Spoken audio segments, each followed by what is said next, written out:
আমি অনেক খুশি, কারণ আজ আমি দুটো ডিম দিয়েছি। টোনা, আজ যদি তুমি বেঁচে থাকতে তবে তুমি অনেক খুশি হতে। না, আমি ভেঙে পড়বো না। আমাকে এখন শক্ত থাকতে হবে আর ভালোভাবে ডিমে তা দিতে হবে। এসব বলে টনি তার ডিমের কাছে যায় আর ডিমে তা দিতে শুরু করে।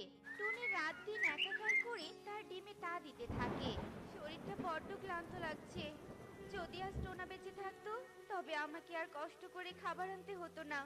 ডিম রেখে তো যেতেও পারছি না। এদিকে বাইরে বৃষ্টিও হচ্ছে। কি যে বিপদে পড়লাম। আরে টিয়ে বোন, এই বৃষ্টির মধ্যে তুমি কোথায় যাচ্ছ? আমাদের টুনি দুটো ডিম দিয়েছে, আর এখন তো বাইরে বৃষ্টি হচ্ছে। এই সময় তো ও ডিম রেখে খাবার খুঁজতে যেতে পারবে না। তাই ওর জন্য কিছু ফল নিয়ে যাচ্ছি। এটা তো খুব ভালো কথা। আচ্ছা ঠিক আছে টিয়ে বোন, তুমি খাবার নিয়ে যাও।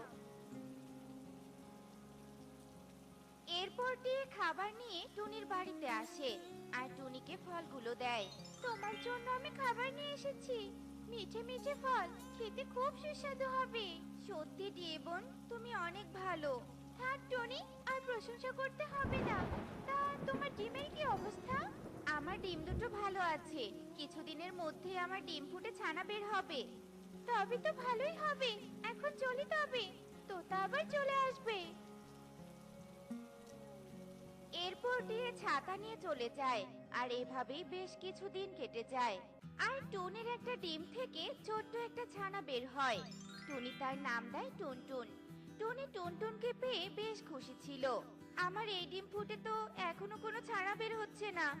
তবে কি, না না, আমার ডিম ভালো আছে।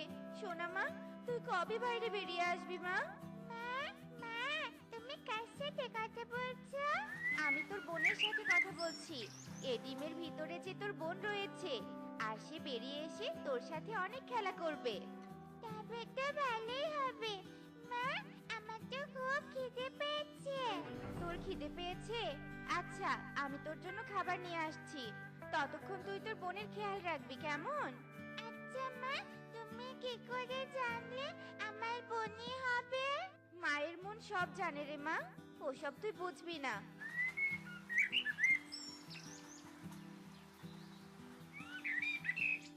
এরপর টুনি ময়ূরীর কাছে যায় আর তার ছানার জন্য কিছু খাবার চায়। এই নে খাবার। টুনি, তোর আরেকটা ডিম ফুটে কি ছানা বের হয়েছে?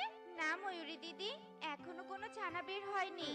টুনি, 3 দিন পার হয়ে গেছে, তোর ডিম ফুটে এখনো ছানা বের হয়নি? আমার তো মনে হচ্ছে ওই ডিমটি নষ্ট হয়ে গেছে। ওই ডিম থেকে আর ছানা বের